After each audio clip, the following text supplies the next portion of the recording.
ಒಳ್ಳೇದ ಒಳ್ಳೆ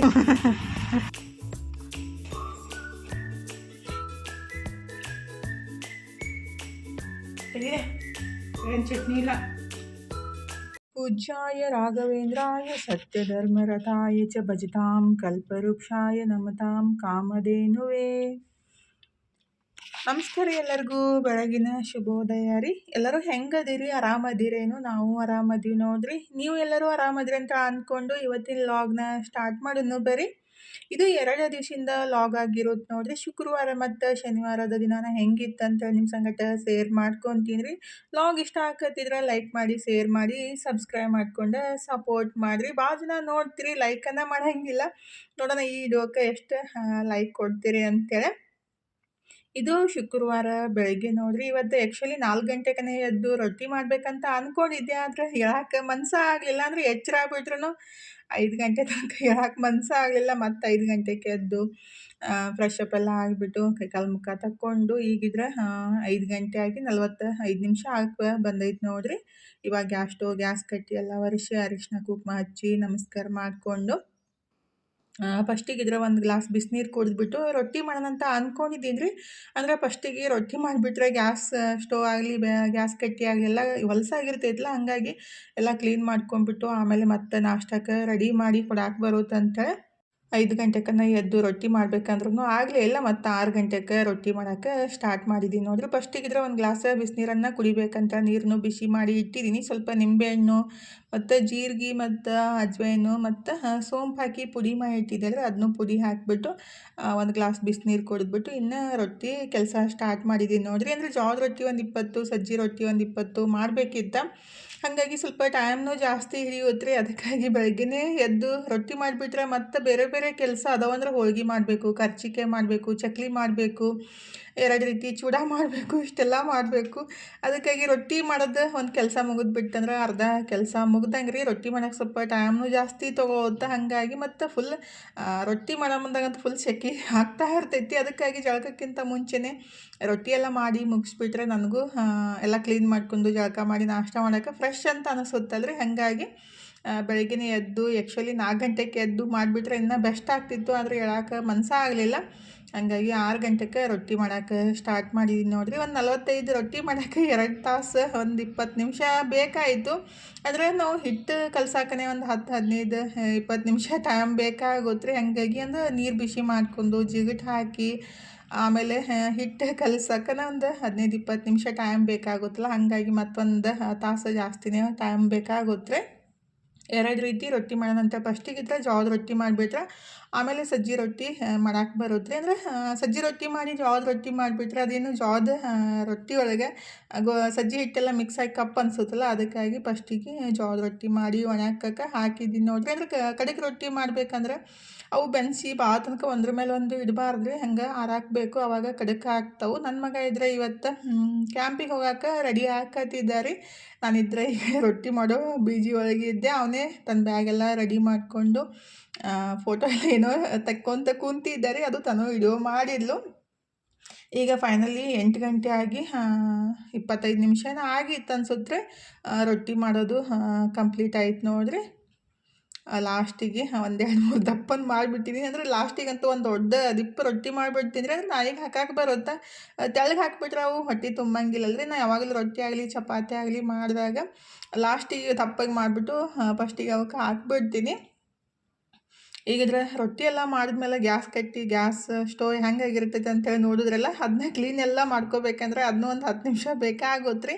ಯಾಕಂದ್ರೆ ನಾವು ರೊಟ್ಟಿ ಬಡ್ದಾಗೇನೈತಲ್ಲ ಎಲ್ಲ ಕಡೆ ಅದು ಹಿಟ್ಟನ್ನು ಸಿಡಿಯುತ್ತೆ. ಮತ್ತು ರೊಟ್ಟಿ ತವಿ ಮೇಲೆ ಹಾಕಿದಾಗೂ ಅದು ರೊಟ್ಟಿಗೆ ಹತ್ತಿದ ಹಿಟ್ಟು ಸಿಡಿತೈತಲ್ರಿ. ಹಾಗಾಗಿ ಎಲ್ಲ ಗಲೀಜಾಗಿರ್ತೈತಿ. ಫೈನಲಿ ಎಲ್ಲ ನೀಟಾಗಿ ಕ್ಲೀನ್ ಮಾಡ್ಕೊಂಬಿಟ್ಟು ಇನ್ನು ಜಳಕ ಮಾಡೋಕೆ ಹೋಗ್ಬೇಕಂತ ಅನ್ನಕತ್ತಿದ್ದೆ ರೀ. ನನ್ನ ಮಗಳಿದ್ರೆ ಮಮ್ಮಿ ನಾನು ನಾಷ್ಟಕ್ಕೆ ಹಾಕಿ ಕೊಡ್ತೀನಿ ಅಂಥೇಳಿ ಅಂದರೆ ದೋಸೆ ಹಿಟ್ಟು ರೆಡಿ ಮಾಡಿ ಇಟ್ಟಿದ್ದೆ ರೀ. ಅದನ್ನೇ ದೋಸೆ ಹಾಕಿ ಕೊಡಬೇಕಿತ್ತು. ಆ್ಯಕ್ಚುಲಿ ಚಟ್ನಿ ಏನು ಮಾಡೋಕೆ ಹೋಗಿಲ್ಲ ರೀ. ಬಟಾಟಿ ಕುದಿಸಾಕಿ ಇಟ್ಟಿದ್ದು. ತನೂ ಇದ್ರೆ ಬಟಾಟಿ ಒಗ್ಗರಣೆ ಹಾಕಿದ್ಲು. ಅಂದರೆ ಬಟಾಟಿ ಪಲ್ಯ ರೆಡಿ ಮಾಡಿದ್ಲು. ಈಗ ಸಜ್ಜಿ ರೊಟ್ಟಿ ಜೋಳದ ರೊಟ್ಟಿ ಮಾಡಿಬಿಟ್ಟು ಈ ಥರ ಹಾರಾಕ್ಬೇಕು ರೀ. ಅಂದರೆ ಒಂದು 4-5 ತಾಸರ ಹಾರಾಕ್ಬಿಟ್ಟು ಆಮೇಲೆ ಎತ್ತಿಡಬೇಕಾಗುತ್ತೆ. ನಾನಿದ್ರೆ ಒಂದು 8-10 ತಾಸು ಹಾರಾಕ್ಬಿಡ್ತೀನಿ ರೀ. ಅಂದರೆ ಕಟಿ ಆಗಬೇಕು ಸ್ವಲ್ಪ. ನಾಷ್ಟಾನೂ ಇದ್ರೆ ಎಲ್ಲರಿಗೂ ದೋಸೆ ಹಾಕಿ ಕೊಡಾಕತ್ತಿದ್ಲು ನೋಡ್ರಿ. ಮನು ಮತ್ತು ನಮ್ಮ ಮನೆಯವರು ನಾಷ್ಟಾನು ಮುಗಿಸಿದ್ರು. ನಾನು ಪ್ಲೇಟ್ ರೆಡಿ ಮಾಡ್ಕೊಳಕತ್ತಿದ್ದೆ. ಮನು ಇದ್ರೆ ರೆಡಿ ಆಗ್ಬಿಟ್ಟು ಅವನು ಕ್ಯಾಂಪಿಗೆ ಹೊಂಟಿದ್ದಾರೆ. ಅಂದ್ರೆ ಬಿಜಾಪುರ ಒಳಗೆ ಐತಿ ಕ್ಯಾಂಪ್ ರೀ. ಬೇರೆ ಕಡೆಯವ್ರನ್ನ ಬಿಜಾಪುರಕ್ಕೆ ಬಂದಿರ್ತಾರೆ. ಅಂದ್ರೆ ಬೆಳಗಾವ, ಮಂಗಳೂರು ಮತ್ತು ಬೆಂಗಳೂರು ಆ ಕಡೆ ಎಲ್ಲ ಹುಡುಗರು ಬಂದಿರ್ತಾವೆ. ಆ್ಯಕ್ಚುಲಿ ಅವರೆಲ್ಲ ಬೆಳಗ್ಗೆ 7 ಗಂಟೆಕನ ಬಂದಾರಂತ ಕಾಲ್ ಮಾಡಿದ್ರು. ಅಂದ್ರೆ ಮನು ಇದ್ರೆ ಸೀನಿಯರ್, ಅಂದ್ರೆ ಎಲ್ಲರಿಗಿಂತ ಮನುನೇ ಸೀನಿಯರ್. ಎಲ್ಲ ಇವನ್ನ ನೋಡ್ಕೋಬೇಕಾಗುತ್ತಾ, ಅಂದರೆ ಎಲ್ಲ ಹುಡುಗರಿಗೆ ಹ್ಯಾಂಡಲ್ ಮಾಡಬೇಕಾಗುತ್ತಲ್ರಿ. ಹಾಗಾಗಿ ಈಗಿದ್ರೆ ಮನೂ ರೆಡಿ ಆಗಿಬಿಟ್ಟು ಹೊಂಟಿದ್ದೆ ನೋಡ್ರಿ. ನಿನ್ನೆ ಸಾಂಬಾರನ್ನ ಬಿಸಿ ಮಾಡಿ ಇವತ್ತು ದೋಸೆ ಜೊತೆ ತಿಂದಿದ್ದು. ಅಂದರೆ ರೊಟ್ಟಿ ಆಗಲಿ, ಅನ್ನ ಆಗಲಿ, ಚಪಾತಿ ಆಗಲಿ ನಮ್ಮ ಮನ್ಯಾಗ ವೇಸ್ಟ್ ಆಗಂಗಿಲ್ಲ ರೀ. ಯಾಕಂದರೆ 4 ನಾಯಿಗಳು ಅದಾವೆ. ಅಂದರೆ ಪ್ರಾಣಿಗಳು ಹಾಕಿಬಿಟ್ರೆ ಯೂಸ್ ಆಗುತ್ತೆ ರೀ. ನಾವು ಆದ್ರೂ ತಿಂತೀವಿ. ನಾವು ಏನು ತಿಂತೀವಲ್ಲ ಪ್ರಾಣಿಗಳಿಗೂ ಅದನ್ನೇ ಹಾಕ್ತೀವಿ ರೀ. ನಾವು ಹಳಸಿದ್ದಾಗಲಿ ಮತ್ತು ನಮಗೆ ಬೇಡಾಗಿದ್ದಾಗಲಿ ನಾವು ಯಾವತ್ತೂ ಹಾಕಂಗಿಲ್ಲ.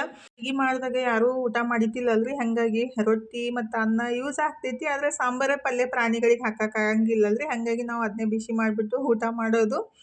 ಈಗಿದ್ರೆ ಫೈನಲಿ ಮನೋನು ರೆಡಿ ಆಗ್ಬಿಟ್ಟು ಹೊಂಟಾನ ನೋಡ್ರಿ. ಅವನಿಗಂತೂ ಇಷ್ಟು ಪ್ರಾಣಿಗಳ ಮೇಲೆ ಸಿಕ್ಕಾಪಟ್ಟೆ ಪ್ರೀತಿ ರೀ. ಅಂದರೆ ಮನ್ಯಾಗ ರೊಟ್ಟಿ, ಚಪಾತಿ, ಬಿಸ್ಕೆಟ್ ಏನಿದ್ರು ಎಲ್ಲ ಹಾಕ್ಬಿಟ್ಟು ಖಾಲಿ ಮಾಡ್ತಾ ಇರ್ತಾನೆ. ಅಂತ ನಮ್ಮ ತನು ಅಂತಿರ್ತಾವೆ, ಬಿಸ್ಕೆಟ್ ತಂದಿಟ್ಟು ನಾವು ಹೊಳ್ಳಿ ತಿನ್ಬೇಕಂದಾಗ ಒಂದು ಬಿಸ್ಕೆಟ್ನು ಇಟ್ಟಿರಲ್ಲ ಮಮ್ಮಿ, ಎಲ್ಲ ಹಾಕಿಬಿಟ್ಟಿರ್ತಾನೆ ಅಂತೇಳಿ ಬೈತಿರ್ತಾಳೆ. ಆದರೆ ಮನೋಗೆ ಪ್ರಾಣಿಗಳಂದ್ರೆ ಜಾಸ್ತಿ ಪ್ರೀತಿ ರೀ. ಅಂದರೆ ನಮ್ಮ ಮನೆಯವರು ಹಾಗೆ. ಅಂದರೆ ನಾವು ಹಾಕ್ತೀವಿ, ಎಷ್ಟು ಬೇಕಲ್ಲ ಅಷ್ಟೇ ಹಾಕ್ತೀವಿ. ಇವರಿದ್ರೆ ಸ್ವಲ್ಪ ಇದ್ದಿದ್ದು ಇಲ್ದು ಎಲ್ಲನೂ ಹಾಕಿಬಿಡ್ತಾರೋ. ಮನೂ ಕ್ಯಾಂಪಿಗೆ ಹೋದ ನೋಡ್ರಿ. ಮನೆ ಬಣ ಬಣ ಅನ್ಸಕ್ಕೆ ಸ್ಟಾರ್ಟ್ ಆಗುತ್ತೆ. ನಾನು ನಾಷ್ಟ ಮಾಡಿಬಿಟ್ಟು ಒಂದು ಸ್ವಲ್ಪ ಹೊತ್ತು ಕುಂತಿದ್ದೆ ರೀ. ಈಗ ಇದು ಎಡಿಟ್ ಮಾಡಿ ಅಪ್ಲೋಡ್ ಮಾಡಿ ಈಗಿದ್ರೆ ಖರ್ಚಿಗೆ ರೆಡಿ ಮಾಡಾಕಂತೀನಿ ನೋಡ್ರಿ. ಅಂದರೆ ಆ್ಯಕ್ಚುಲಿ ಸ್ವಲ್ಪ ಕ್ವಾಂಟಿಟಿ ಒಳಗೆ ಮಾಡೋದಂದ್ರೆ ಸ್ವಲ್ಪ ಕಷ್ಟನ ರೀ. ಯಾಕಂದರೆ ಒಮ್ಮೆ ಒಂದು 4-5 kg ಮಾಡಿಬಿಟ್ರೆ ಒಂದು ಸ್ವಲ್ಪ ಟೈಮ್ ಜಾಸ್ತಿ ತೊಗೊಳ್ತಾ. ಅಂದರೆ ರೆಡಿ ಮಾಡಬೇಕಂದ್ರೆ ಎಲ್ಲದಕ್ಕೂ ಅಷ್ಟೇ ಟೈಮ್ ಬೇಕಾಗುತ್ತೆ ರೀ. ಪಂಚಮಿಗೆ ಯಾರಿಗಾದ್ರೂ ಖರ್ಚಿಗೆ ಆಗಲಿ, ಉಂಡೆ ಆಗಲಿ, ಚೂಡ ಆಗಲಿ ಬೇಕಂದ್ರೆ ಅಡ್ವಾನ್ಸನ್ನ ಹೇಳಿಬಿಟ್ರೆ ನಾನು ಒಂದೇ ಸಲಕ್ಕನ ಒಂದು 4-5 kg ರೆಡಿ ಮಾಡಿ ಕೊಡಕ್ಕೆ ನನಗೆ ಈಸಿ ಆಗುತ್ತೆ ರೀ. ಸದ ಅರ್ಧ kg 1 kg ಅಷ್ಟಿಷ್ಟ ರೆಡಿ ಮಾಡೋದಂದ್ರೆ ನನಗೂ ಸ್ವಲ್ಪ ಟೈಮ್ ಜಾಸ್ತಿ ಬೇಕಾಗುತ್ತೆ ರೀ. ನಾನಿದ್ರೆ ಪಂಚಮಿಗಿಂತ ಮುಂಚೆನೇ ಏನು ಆರ್ಡ್ರ್ ತೊಗೊತೀನಿ. ಹೊಳ್ಳಿದ್ರೆ ಒಂದು 8-10 ದಿವಸ ಇರ್ಲಾಕಾಗೆ ಆರ್ಡ್ರ್ ತೊಗೊಳಂಗಿಲ್ಲ ರೀ. ಯಾಕಂದ್ರೆ ಅದನ್ನೆಲ್ಲ ತೊಗೊಂಡಿದ್ದು ರೆಡಿ ಮಾಡಬೇಕಲ್ರಿ. ಆಲ್ರೆಡಿ ಇನ್ನು ಜಾಸ್ತಿ ಐಟಮ್ಸ್ ಎಲ್ಲ ರೆಡಿ ಮಾಡೋ ಅದಾವು. ನಮ್ಮ ಮನೆಗೆ ಬಂದುಬಿಟ್ಟು ಆರ್ಡ್ರ್ ಕೊಟ್ಟು ಹೋಗ್ಯಾರ. ಅವರಿಗೆ ರೆಡಿ ಮಾಡಿ ಕೊಡಬೇಕು. ಮತ್ತು ಮುಂಬೈದವ್ರಿಗೂ ಅವರು ಆರ್ಡ್ರ್ ಕೊಟ್ಟಾರ, ಅವರಿಗೆ ರೆಡಿ ಮಾಡಿ ಕೊಡಬೇಕಾಗೈತೆ ರೀ. ಹಾಗಾಗಿ ಇನ್ನು ಮುಂದಿನ ತಿಂಗಳ 12ನೇ ತಾರೀಕಿಗೆ ಪಂಚಮಿ ಅಂದರೆ ನಾಗರ ಪಂಚಮಿ ಸ್ಟಾರ್ಟ್ ಆಗುತ್ತಲ್ರಿ. ಹಾಗಾಗಿ ಯಾರಿಗಾದರೂ ಬೇಕಂದ್ರೆ ನೀವು ಅಡ್ವಾನ್ಸ್ 1 ವಾರ ಹೇಳಿಬಿಟ್ರೆ ನಂಗೆ ರೆಡಿ ಮಾಡೋಕೆ ಈಜಿ ಆಗುತ್ತೆ ರೀ. ಅಂದರೆ ಒಂದು ಸಲಕ್ಕನ ಸ್ವಲ್ಪ ಜಾಸ್ತಿ ಕ್ವಾಂಟಿಟಿ ಮಾಡಿ ಒಂದು ಸ್ವಲ್ಪ ಕೊಡ್ಬೋದು. ಹಾಗಾಗಿ ಹೇಳಾಕತ್ತಿದ್ದೆ ಅಷ್ಟೇ ರೀ. ಅಂದರೆ ಅದು ನನಗೂ ಯೂಸ್ ಆಗುತ್ತೆ. ಅಂದರೆ ಪದೇ ಮಾಡೋದು ಹತ್ತಂಗಿಲ್ಲಲ್ರಿ. ಹಾಗಾಗಿ ಹೇಳಾಕತ್ತಿದ್ದು. ಅಂದರೆ ಎಲ್ಲ ಐಟಮ್ಸ್ ಇಷ್ಟಿಷ್ಟು ದಿನ ಮಾಡೋಕ್ಕೆ ಹೋದ್ರೆ ಸ್ವಲ್ಪ ಟೈಮ್ ಜಾಸ್ತಿ ಬೇಕಾಗುತ್ತೆ ರೀ.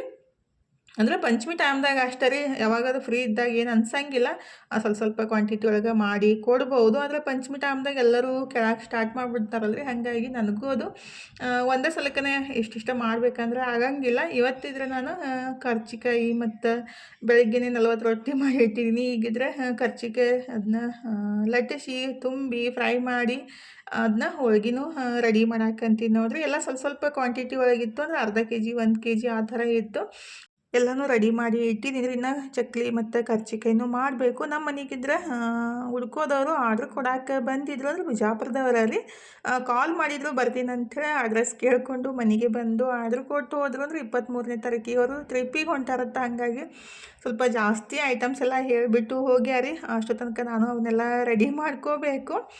ಈಗಿದ್ರೆ ನಾಳೆ ಕೊಡೋದು ಏನೈತಿಲ್ಲ ಇವತ್ತಷ್ಟೇ ರೆಡಿ ಮಾಡಾಕತ್ತಿದ್ರಿ. ಅಂದರೆ ನಾನು ಜಾಸ್ತಿ ಒಮ್ಮೆ ಮಾಡಿ ಇಟ್ಟು ಕೊಡಕ್ಕೆ ಹೋಗಂಗಿಲ್ಲ ರೀ. ಇವತ್ತು ಆರ್ಡ್ರ್ ಬಂದಮೇಲೆ ಅದನ್ನ ರೆಡಿ ಮಾಡಿ ಕೊಡಕ್ಕೆ ಇಷ್ಟಪಡ್ತೀನಿ. ಯಾಕಂದರೆ ಒಮ್ಮೆ ಜಾಸ್ತಿ ರೆಡಿ ಮಾಡಿ ಇಟ್ಟು ಮತ್ತು ಆರ್ಡ್ರ್ ಬರ್ಲಿಕ್ಕಂದ್ರೆ ಸುಮ್ಮನೆ ಎಲ್ಲ ವೇಸ್ಟ್ ಆಗ್ತಾರೆ. ಮತ್ತು ಅದನ್ನ ಭಾಳ ದಿವಸ ಇಟ್ಟು ಮತ್ತು ಅದನ್ನ ನಿಮಗೆ ಕೊಟ್ಟು ಕಳಿಸಿ ನೀವು ಒಂದು 4-5 ದಿವಸ ಇಟ್ಟು ತಿನ್ಬೇಕಂದ್ರೆ ಟೇಸ್ಟ್ ಸ್ವಲ್ಪ ಕಮ್ಮಿ ಆಗುತ್ತಲ್ರಿ. ಅಂದರೆ ಫ್ರೆಶ್ ಆಗಿದ್ದಷ್ಟೇ ಟೇಸ್ಟ್ ಜಾಸ್ತಿ ಇರ್ತಾವೆ. ಹಾಗಾಗಿ ಆರ್ಡ್ರ್ ಬಂದಮೇಲೆ ಫ್ರೆಶ್ಶಾಗಿ ಮಾಡಿಕೊಡಕ್ಕೆ ನಂಗೆ ಇಷ್ಟ ಆಗುತ್ತೆ. ಅದಕ್ಕಾಗಿ ಒಮ್ಮೆ ಆರ್ಡ್ರ್ ಕೊಟ್ಟರೆ ನಾನು ಕ್ವಾಂಟಿಟಿ ಸ್ವಲ್ಪ ಜಾಸ್ತಿ ಮಾಡಿಬಿಟ್ಟು ಕೊಡಕ್ಕೂ ಈಜಿ ಆಗುತ್ತಲ್ರಿ. ಅದಕ್ಕಾಗಿ ಹೇಳಿದ್ದಷ್ಟೇ ರೀ.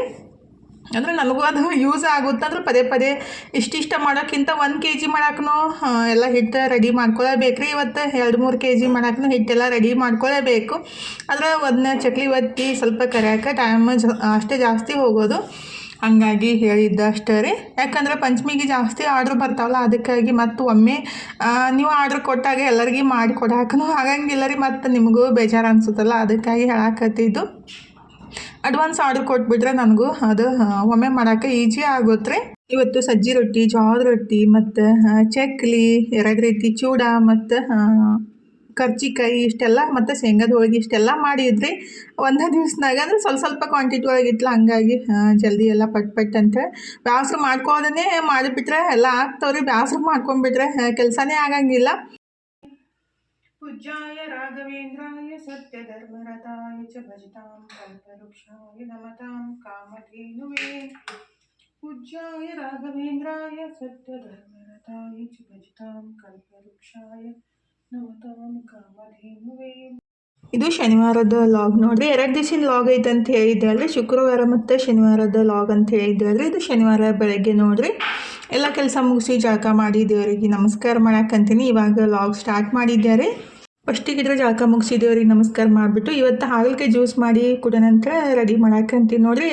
ಯಾರಿಗೆಲ್ಲ ಪಿತ್ತ ಜಾಸ್ತಿ ಆಗುತ್ತಲ್ರಿ ಅವ್ರು ಹಾಗಲಕಾಯಿ ಜ್ಯೂಸ್ ಕುಡಿಯೋದ್ರಿಂದ ಪಿತ್ತಾಂಶ ಕಮ್ಮಿ ಆಗುತ್ತೆ. ನನಗೂ ಫಸ್ಟಿಗೆ ಭಾಳ ಪಿತ್ತ ಆಗ್ತಿತ್ತು. ಅಂದರೆ ಏನಾದರೂ ತಿಂದಾಗ ಎದೆ ಉರಿಯೋದು ಮತ್ತು ವಾಮಿಂಟ್ ಬಂದೋರ ಥರ ಆ ಥರ ಆಗೋದು, ಮತ್ತು ಎಲ್ಲರೂ ಹೊಂಟಾಗಿ ವಾಮಿಂಟ್ ಬರೋ ಥರ ಆಗೋದು, ಆ ಥರ ನಮ್ಮ ಬಾಡಿ ಒಳಗೆ ಜಾಸ್ತಿ ಪಿತ್ತಿನ ಅಂಶ ಇದ್ದಾಗ ಆ ಥರ ಆಗ್ತಿರ್ತೈತಿ. ಆವಾಗ ವಾರದಾಗ ಒಂದು ಸಲ ಹಾಗಲಕಾಯಿ ಜ್ಯೂಸ್ ಅಥವಾ ಬೇವಿನ ಎಲೆ ಸಿಗುತ್ತಲ್ರಿ, ಅದನ್ನ ಕುದಿಸಿ ಸೋಸಿ ಕುಡಿಯೋದ್ರಿಂದನೂ ಕಮ್ಮಿ ಆಗೋದ್ರಿ. ಅಂದರೆ ಜಾಸ್ತಿ ಒಬ್ಬೊಬ್ಬರಿಗೆ ಪಿತ್ತಿನ ಅಂಶ ಇರುತ್ತಂದ್ರೆ ಏನು ತಿಂದರೂ ಪಿತ್ತ ಆಗೋದು, ವಾಮಿಂಟ್ ಆಗೋದು, ಮತ್ತು ಪಿತ್ತ ನಮ್ಮ ಬಾಡಿ ಒಳಗೆ ಜಾಸ್ತಿ ಆದಷ್ಟು ಅದನ್ನ ಬಾಡಿ ಎಲ್ಲ ಪೇನ್, ಸುಸ್ತು ಆ ಥರ ಅನಿಸ್ತಿರ್ತೈತಿ. ಹಾಗಾಗಿ ಅದು ಪಿತ್ತಿನ ಅಂಶ ನಮ್ಮ ದೇಹದೊಳಗೆ ಕಮ್ಮಿ ಮಾಡ್ಕೋಬೇಕಂದ್ರೆ ಏನಾದರೂ ಕಹಿ ಅಂಶ ವಾರದಾಗ 1-2 ಸಲ ಆದ್ರೂ ನಾವು ಬೆಳಿಗ್ಗೆ ಖಾಲಿ ಹೊಟ್ಟೆ ಒಳಗೆ ತೊಗೊಂಡಾಗ ಪಿತ್ತಿನ ಅಂಶ ಕಮ್ಮಿ ಆಗ್ತಾ ಬರ್ತೈತ್ರಿ. ಅಂದ್ರೆ ಒಂದೇ ದಿವ್ಸಕ್ಕೆ ಎಲ್ಲ ಕಮ್ಮಿ ಆಗ್ಬಿಡ್ತದೆ ಅಂತ ಹೇಳಂಗಿಲ್ಲ ರೀ. ಅದು ಎಷ್ಟು ನಮ್ಮ ದೇಹದೊಳಗೆ ಪಿತ್ತಿನ ಅಂಶ ಇತ್ತಲ್ಲ ಅದನ್ನ ನೋಡ್ಕೊಂಡ್ಬಿಟ್ಟು ವಾರದಾಗ 1 ಸಲ 2 ಸಲ ಆ ಥರ ಕುಡಿದ್ಬಿಟ್ರೆ ಆದಷ್ಟು ಪಿತ್ತಿನ ಅಂಶ ದೇಹದೊಳಗೆ ಕಮ್ಮಿ ಆಗುತ್ತೆ. ಆವಾಗ ನಮ್ಮ ಬಾಡಿ ಪೇನ್ ಆಗಲಿ, ನಮ್ಗೆ ಸುಸ್ತಾಗಲಿ ಮತ್ತು ವಾಮಿಂಟ್ ಬಂದೋರ ಥರ ಆಗಲಿ ಆಗಂಗಿಲ್ಲ ರೀ. ಆದಷ್ಟು ನೀವು ಟ್ರೈ ಮಾಡಿರಿ. ಯಾರಿಗಾದ್ರೂ ಜಾಸ್ತಿ ಪಿತ್ತ ಆಗ್ತಿತ್ತಂತೇಳಿ, ಅಂದರೆ ನಾವು ಪಿತ್ತ ಅಂತೀವಿ, ನೀವೇನಂತೀರಿ ಅಂತ ಗೊತ್ತಿಲ್ಲ, ಆದರೆ ವಾಮಿಂಟ್ ಹುಳಿತೀಗ ಆ ಥರ ಇರುತ್ತಲ್ರಿ, ಆ ಥರ ಇದ್ದಾಗ ಕಮ್ಮಿ ಆಗುತ್ತೆ. ನನಗಾದರೂ ಅಷ್ಟೇ, ನಮ್ಮ ಮನೆಯವರಿಗೆ ಆದ್ರೂ ಅಷ್ಟೇ ರೀ, ಪಿತ್ತ ಜಾಸ್ತಿ ಆಗ್ತಿತ್ತು. ಅವ್ರಿಗೆ ಕಮ್ಮಿ ಆಗೈತಿ, ನನಗೂ ಕಮ್ಮಿ ಆಗೈತಿ ನೋಡಿರಿ. ಯಾವಾಗಾರು ಒಂದು ಸಲ ಫಸ್ಟ್ ಜಾಸ್ತಿ ಕುಡಿತಿದ್ದೆ ನಾನು, ಇತ್ತೀಚೆಗೆ ಪಿತ್ತನೂ ಕಮ್ಮಿ ಆಗೈತಿಲ್ಲ, ಕುಡಿಯೋದು ಕಮ್ಮಿ ಮಾಡಿದ್ದೀನಿ. ಆದರೆ ಯಾವಾಗಾರು ಒಂದು ಸಲ ನೆನಪಾದಾಗ ಮಾತ್ರ ಹಾಗಲಕಾಯಿ ತಂದಾಗ ಒಂದು ಸಲ ಆದ್ರೂ ಜ್ಯೂಸ್ ಮಾಡ್ಕೊಂಡು ಕುಡಿತೀನಿ ರೀ. ಖಾಲಿ ಹೊಟ್ಟೆ ಒಳಗೆ ಕುಡಿಬೇಕು. ಜ್ಯೂಸ್ ಕುಡಿದು ಅರ್ಧ ತಾಸು ಆದಮೇಲೆ ನಾಷ್ಟ ಅಥವಾ ನೀವು ಏನಾದ್ರೂ ತೊಗೋಬೋದ್ರಿ. ಈಗಿದ್ರೆ ಫಸ್ಟಿಗೆ ಹಾಗಲಕಾಯಿ ಜ್ಯೂಸನ್ನು ಕುಡಿದ್ಬಿಟ್ಟು ನಮ್ಮ ಮನೆಯವರಿಗೆ ಹಾಗಲಕಾಯಿ ಜ್ಯೂಸ್ ಮಾಡಿ ಕೊಟ್ಬಿಟ್ರೆ ಸಿಕ್ಕಾಪಟ್ಟೆ ಕಷ್ಟ ಅಂತ ಅನಿಸುತ್ತೆ, ಕುಡಿಯೋಕೆ ಇಷ್ಟ ಆಗಲ್ಲ. ಆದ್ರೂ ಕುಡೀರಿ ಅಂತ ಒತ್ತಾಯ ಮಾಡಿ ಕೊಡ್ತೀನಿ. ಸ್ವಲ್ಪ ಕೊಡ್ತೀನಿ ರೀ, ನನಗಿಂತ ಅಂದರೆ ನಾನು ಸ್ವಲ್ಪ ಜಾಸ್ತಿ ಕುಡಿಯೋದು, ಅವ್ರಿಗೆ ಸ್ವಲ್ಪ ಕೊಡ್ತಾ ಇರ್ತೀನಿ. ಈಗಿದ್ರೆ ನಾಷ್ಟಕ್ಕೆ ರೆಡಿ ಮಾಡಕ್ಕಂತೀನಿ ನೋಡಿರಿ. ಇವತ್ತು ನಾಷ್ಟಕ್ಕೆ ಏನೈತಿಲ್ಲ, ನಿನ್ನೆ ದೋಸೆ ಮಾಡಿದ್ದಿಲ್ಲ, ಅದನ್ನೇ ಹಿಟ್ಟು ಸ್ವಲ್ಪ ಮಿಕ್ಕಿತ್ತು, ಮತ್ತು ಅದಕ್ಕೊಂದು ಸ್ವಲ್ಪ ಅಕ್ಕಿ ಹಿಟ್ಟು, ಉಳ್ಳಾಗಡ್ಡಿ, ಟೊಮೆಟೊ, ಮೆಂತ್ಯ ಸೊಪ್ಪು, ಕೊತ್ತಂಬರಿ ಮತ್ತು ಹಸಿಮೆಣ್ಸಿನ್ಕಾಯಿ, ಕರಿಬೇವು ಸೊಪ್ಪು ಪೇಸ್ಟ್ ಮಾಡಿ ಸ್ವಲ್ಪ ಅಜ್ವೇನೆಲ್ಲ ಹಾಕಿ ಕಲಿಸ್ಬಿಟ್ಟು ಈ ಥರ ದೋಸೆ ಅಥವಾ ಉತ್ತಪ್ಪ ಅನ್ಬೋದು. ಈ ಥರ ಮಾಡಿಕೊಟ್ಟಾಗ ಮಸ್ತ್ ಆಗ್ತಾವೆ ನೋಡಿರಿ, ಟೇಸ್ಟ್ನು ಚಲೋ ಇರ್ತಾವೆ. ಇವತ್ತಿನ ಇದಕ್ಕೆ ನಾನು ಚಟ್ನಿ ಪಲ್ಯ ಏನು ಮಾಡೋಕ್ಕೆ ಹೋಗಿಲ್ಲ, ಜಸ್ಟ್ ಶೇಂಗಾ ಹಿಂಡಿ ಅಥವಾ ಕೆಂಪು ಚಟ್ನಿ ತುಪ್ಪ ಹಾಕ್ಕೊಂಡು ತಿಂದ್ರಂತೂ ಸಖತ್ತಾಗಿರುತ್ತೆ ನೋಡಿರಿ. ಕೆಂಪು ಚಟ್ನಿ ಖಾಲಿ ಆಗೈತೆ, ಹಂಗಾಗಿ ಹಿಂಡಿ ಹಾಕಿ ಕೊಟ್ಟಿದ್ದು ಮಾಡಬೇಕಾಗೈತ್ರಿ ಕೆಂಪು ಚಟ್ನಿನೂ. ನಾನು ತನಗಿದ್ರೆ ಕೆಂಪು ಚಟ್ನಿ ಹೆಂಗೆ ಖಾಲಿ ಮಾಡಿರಿ ನೀವು, ನಂಗೆ ಈಗ ಮಾಡಿಕೊಡ್ರಿ ಅಂತೇಳಿ ಕೆಳಗೆ ಸ್ಟಾರ್ಟ್ ಮಾಡಿದ್ಲು. ನನಗೂ ಸಿಟ್ಟು ಬಂದಿತ್ತು, ನಾಳೆ ಅಥವಾ ನಾಡಿದ್ದು ಮಾಡ್ತೀನಿ. ಈಗ ಹಿಂಡಿ ಹಾಕ್ಕೊಂಡು ದೋಸೆ ತಿನ್ನಂತೆ ಹೇಳಾಕತ್ತಿದ್ದೆ ರೀ. ಈಗಿದ್ರೆ ನಾನು ನಾಷ್ಟ ಮಾಡಿಬಿಟ್ಟು ನಮ್ಮ ಮನೆಯವ್ರಿಗೆಲ್ಲ ಪ್ಯಾಕ್ ಮಾಡಿ ಕೊಟ್ಟೆ ನೋಡಿರಿ. ಎಲ್ಲ ಪ್ಯಾಕ್ ಮಾಡಿ ನೀಟಾಗಿ ಕೊಟ್ಟು ಕಳ್ಸೋ ತನಕ ಒಂದು ದೊಡ್ಡ ಕೆಲಸನೇ ಆಗ್ಬಿಡುತ್ತೆ ರೀ. ಯಾಕಂದರೆ ಪ್ಯಾಕಿಂಗ್ನು ಚಲೋತ್ನಾಗ ಇದ್ದಾಗನೇ ಅದು ಸೇಫಾಗಿ ಹೋಗಿ ಮುಟ್ಟುತ್ತಲ್ರಿ.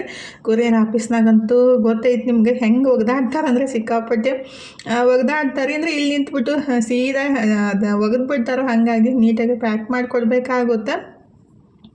ಈಗಿದ್ರೆ ಇವತ್ತು ನಾನು ಏನೂ ಕೆಲಸ ಮಾಡಿಲ್ಲ ನೋಡಿರಿ. ಇವತ್ತು ಶನಿವಾರ ಸೋಮವಾರ ಆಗ್ಬಿಟ್ಟಿನಿ. ಅಂದರೆ ಬೆಳಗ್ಗೆ ಏನು ಪ್ಯಾಕ್ ಮಾಡಿ ಕೊಟ್ಟಿದ್ದೆ ಅಷ್ಟೇ ಕೆಲಸ. ಇವತ್ತು ಏನೂ ಕೆಲಸನೇ ಮಾಡಿಲ್ಲ. ನನಗೆ ಅನ್ಸಾಕತ್ತಿತ್ತು ಏನಪ್ಪ ಇವತ್ತೇನು ಕೆಲಸನೇ ಮಾಡಲಿಲ್ಲ ಅಂತೇಳಿ. ಇವತ್ತು ಮಾತ್ರ ಫುಲ್ ಫೋನ್ದಾಗ ಮಾತಾಡೋದು ಆಗ್ಬಿಟ್ಟೈತೆ ನೋಡಿರಿ. ನಮ್ಮ ತಂಗಿ ಸಂಗಟ, ನಮ್ಮ ನೆಗೆನಿ ಸಂಗಟ ಮತ್ತು ಗುಡಿ ಹಾಕೋರ ಸಂಗಟ ಎಲ್ಲರ ಸಂಗಟ ಫೋನ್ದಾಗ ಮಾತಾಡೋದು ಕೆಲಸ ಆಗ್ಬಿಟ್ಟಿತ್ತು. ಒಂದು 4-5 ತಾಸು ಇವತ್ತು ಫೋನ್ದಾಗನೇ ಮಾತಾಡೋದು ಆಗ್ಬಿಟ್ಟು ಕೆಲವೊಂದು ಸಲ ಹಂಗೆ ಆಗೋದ್ರು ದಿನ ಕೆಲಸ ಅಂದ್ರೂ ಆಗಂಗಿಲ್ಲ ಮತ್ತು ಒಂದೊಂದು ದಿವಸ ಈ ಥರನೂ ಟೈಮ್ ಕೊಡಬೇಕಾಗುತ್ತೆ. ಇವತ್ತು ಮಧ್ಯಾಹ್ನ ಊಟಕ್ಕೆ ಏನು ಮಾಡಕ್ಕಂತೀವಿ ನೋಡಿರಿ, ನಮ್ಮ ಮನೆಯವರು ಕೆಲ್ಸಕ್ಕೆ ಹೋಗಿದ್ರು, ನಾನು ತನು ಇಬ್ಬರೇ ಇದ್ವಿಲ್ಲ. ಅಡುಗೆನೇ ಮಾಡಿತಿಲ್ರಿ, ಟೈಮ್ 3 ಗಂಟೆ ಆಯಿತು, ಹಸಿವು ಆಗಿಬಿಟ್ಟಿತ್ತು. ಅದಕ್ಕಾಗಿ ಈ ಥರ ಚುಮ್ಮರಿ ಮತ್ತು ಚಕ್ಲಿ ಬಳಸ್ಬಿಟ್ಟು ಈ ಥರ ಇವತ್ತು ಮಧ್ಯಾಹ್ನ ಸ್ನ್ಯಾಕ್ಸ್ ಥರ ಮಾಡ್ಕೊಂಡ್ಬಿಟ್ಟು ಮಧ್ಯಾಹ್ನ ಊಟಕ್ಕೆ ತಿನ್ನಾಕತ್ತಿದ್ರಿ.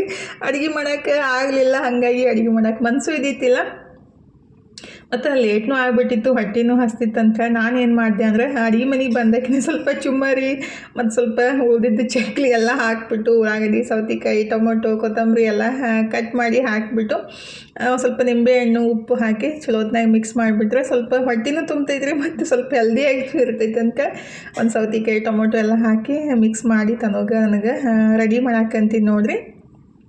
ಅಂದರೆ ಹೊಟ್ಟೆ ಹಸ್ದಾಗ ಏನಾದರೂ ತಿಂದ್ಬಿಡ್ಬೇಕಿಲ್ಲ ಅಂದರೆ ಫುಲ್ ಸುಸ್ತಾಗಕ್ಕೆ ಸ್ಟಾರ್ಟ್ ಆಗುತ್ತಲ್ರಿ. ಅದಕ್ಕಾಗಿ ಈ ಥರ ಏನಾದರೂ ಒಂದು ಮಾಡ್ಕೊಂಡು ತಿಂದು ಹೊಟ್ಟೆ ತುಂಬಿಸ್ಕೋದು ನೋಡಿರಿ. ಕೆಲವೊಂದು ಸಲ ಏನು ಮಾಡೋಕ್ಕಾಗಂಗಿಲ್ಲ, ಏನಾದರೂ ಒಂದು ಮಾಡಿಬಿಟ್ಟು ತಿನ್ನೋದಾಗ್ಬಿಡುತ್ತೆ. ಅಂದರೆ ನಮ್ಮ ಮನೆಯವರು ಮತ್ತು ಮನು ಇದ್ದರೆ ಕಂಪಲ್ಸರಿ ಅಡುಗೆ ಮಾಡಬೇಕಾಗುತ್ತೆ, ಅಂದರೆ ಜವಾಬ್ದಾರಿ ಇರುತ್ತೆ. ಆದರೆ ಗಂಡ್ಮಕ್ಳು ಇಲ್ಲ ಅಂದರೆ ಅಡುಗೆ ಮಾಡೋದನ್ನು ಅನಿಸ್ಬಿಡುತ್ತಲ್ರಿ. ನಾನೇ ಹಿಂಗೆ, ನೀವು ಹಿಂಗೆ ಅಂತ ಕಮೆಂಟ್ ಮಾಡಿರಿ. ಕೆಲವೊಂದು ಸಲ ನಾವು ಹಿಂಗೆ ಮಾಡೋದು, ಅವ್ರು ಇದ್ದಿತ್ತಿಲ್ಲ ಅಂದರೆ ಏನಾದರೂ ಹಾಳು ಮೂಳು ತಿಂದ್ಬಿಟ್ಟು ಹೊಟ್ಟೆ ತುಂಬಿಸ್ಕೊಂಡು ಮತ್ತು ಕೆಲವೊಂದು ಸಲ ಉಪವಾಸನೂ ಇದ್ಬಿಡ್ತೀವಿ, ಎಲ್ಲಿ ಮಾಡೋದು ಬಿಡಪ್ಪ ಅಂಥೇಳಿ.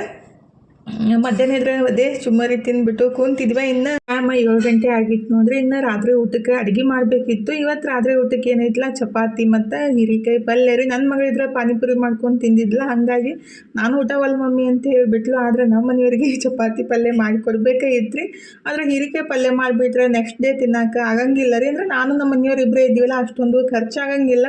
ಅದಕ್ಕಾಗಿ ನಾನು ಹೀರೆಕಾಯಿ ಚಟ್ನಿ ಮಾಡೋಣಂತ ರೆಡಿ ಮಾಡ್ಕೊಳಕಂತೀನಿ ನೋಡಿರಿ. ಹೀರೆಕಾಯಿ ಚಟ್ನಿ ಮಾಡಿಬಿಟ್ರೆ ಏನೈತಲ್ಲ, ಅದು ನೆಕ್ಸ್ಟ್ ಡೇನೂ ತಿನ್ನಕ್ಕೆ ಬರುತ್ತೆ, ಹಾಳಾಗಂಗಿಲ್ಲ. ಆದರೆ ಪಲ್ಯ ಮಾಡಿದಾಗ ಏನೈತಿಲ್ಲ, ನೆಕ್ಸ್ಟ್ ಡೇ ತಿನ್ಬೇಕಂತ ಅನ್ನಿಸ್ದಾಗ ಅಷ್ಟೊಂದು ರುಚಿ ಬರೋಂಗಿಲ್ಲ ರೀ. ಆದರೆ ಚಟ್ನಿ ಮಾತ್ರ 2-3 ದಿವಸ ಇಡ್ಬೋದು ಫ್ರಿಜ್ನಾಗ ರೀ. ಹೊರಗಡೆ ಆದರೆ 2 ದಿವಸ ಇಟ್ರೂ ಹಾಳಾಗಂಗಿಲ್ಲ ರೀ. ಅದು ಚಟ್ನಿ ಆಲ್ರೆಡಿ ನಾನು ಹೆಂಗೆ ಮಾಡ್ತೀನಿ ಅಂತ ನಿಮ್ಮ ಸಂಗತಿ ಶೇರ್ ಮಾಡ್ಕೊಂಡಿದ್ದೀನಿ. ಅಂದರೆ ಇದೇ ವಾರದಾಗ ಚಟ್ನಿ ರೆಸಿಪಿನೂ ಶೇರ್ ಮಾಡಿದ್ದೀನಿ ರೀ. ಅಂದರೆ ಮತ್ತೆ ರೆಸಿಪಿ ತೋರಿಸ್ರಿ ಅಕ್ಕ ಅಂತಿರಲ್ಲ, ಅದಕ್ಕಾಗಿ ಹಾಕತ್ತಿದ್ರಿ. ಆಲ್ರೆಡಿ ನಾನು ರೆಸಿಪಿನ ಶೇರ್ ಮಾಡಿದ್ದೀನಿ. ಏನಿಲ್ಲ ರೀ, ಹೀರೆಕಾಯಿನ ಸಣ್ಣಗೆ ಕಟ್ ಮಾಡಿಬಿಟ್ಟು ಚಲೋತ್ನಾಗ ಹುರಿದು ಹಸಿಮೆಣ್ಸಿನ್ಕಾಯಿನೂ ಹುರ್ಕೊಂಡ್ಬಿಟ್ಟು ಅದಕ್ಕೆ ಬೆಳ್ಳುಳ್ಳಿ, ಕೊತ್ತಂಬರಿ, ಉಪ್ಪು, ಜೀರಿಗೆ ಹಾಕಿ ಮಿಕ್ಸಿ ಮಾಡ್ಕೊಂಬಿಡೋದು ಅಷ್ಟೇ ರೀ. ಅಂದರೆ ಜಾಸ್ತಿ ಸಣ್ಣ ಮಾಡೋಕ್ಕೆ ಹೋಗಬಾರ್ದು, ಸ್ವಲ್ಪ ತರಿಯಾಗಿ ರುಬ್ಕೋಬೇಕು ರೀ. ಜಸ್ಟ್ ಒಂದು 2-3 ರೌಂಡ್. ನಮ್ಮ ಮನೆಯವರಿದ್ರೆ ಕರ್ದಂಟು ಮಾಡಿ ಇಡಬೇಕಿಲ್ಲ ಅಂತೇಳಿ ಅನ್ನಾಕತ್ತಿದ್ರು. ಅಂದ್ರೆ ಅವ್ರಿಗೆ ಊಟ ಆದಮೇಲೆ ಸ್ವಲ್ಪ ಸ್ವೀಟ್ ತಿನ್ಬೇಕಂತ ಅನ್ಸುತ್ತೆ ರೀ. ಅವರಿಗೆ ಪುಟಾಣಿ ಕರ್ದಂಟ ಜಾಸ್ತಿ ಇಷ್ಟ ಆಗ್ತಾವೆ, ಮಾಡಿ ಇಡಬೇಕಿಲ್ಲ ಅಂತ ಅನ್ನಾಕತ್ತಿದ್ರು. ಆಯ್ತು ಅವ್ರಿಗೆ ನಾಳೆ ಮಾಡಿ ಇಡ್ತೀನಿ ಅಂತ ಹೇಳಾಕತ್ತಿದ್ದೆ. ಅವ್ರದ್ದು ಊಟ ಆಗಿದ್ರಿ. ನಾನಿದ್ರೆ ಇವಾಗ ಊಟ ಮಾಡಾಕಂತೀನಿ ನೋಡ್ರಿ. ಮಸ್ತ್ ಬಿಸಿ ಚಪಾತಿ, ಹೀರೆಕಾಯಿ ಚಟ್ನಿ. ತನಗಿದ್ರೆ ಟೇಸ್ಟ್ ನೋಡಮ್ಮ ಎಷ್ಟು ಮಸ್ತ್ ಆಗೈತೆ ಅಂತ ಹಾಕತ್ತಿದ್ದೆ. ಖಾರ ಆಗೈತೆ ಮಮ್ಮಿ ಅಂತ ಅನ್ನಾಕತ್ತಿದ್ಲು. ಹಾಕೋದನ್ನೇ ಒಂದು 3-4 ಮೆಣಸಿನ್ಕಾಯಿ ಹಾಕಿದ್ದೀನಿ, ಏನು ಖಾರ ಆಗುತ್ತೆ ಅಂತ ಅನ್ನಾಕತ್ತಿದ್ದೆ ರೀ. ವ್ಲಾಗ್ ಇಲ್ಲೇ ಮುಗಿಸೋಣ್ರಿ. ಥ್ಯಾಂಕ್ ಯು ಫಾರ್ ವಾಚಿಂಗ್ ರೀ. ಬಾಯ್ ರೀ, ಟೇಕ್ ಕೇರ್.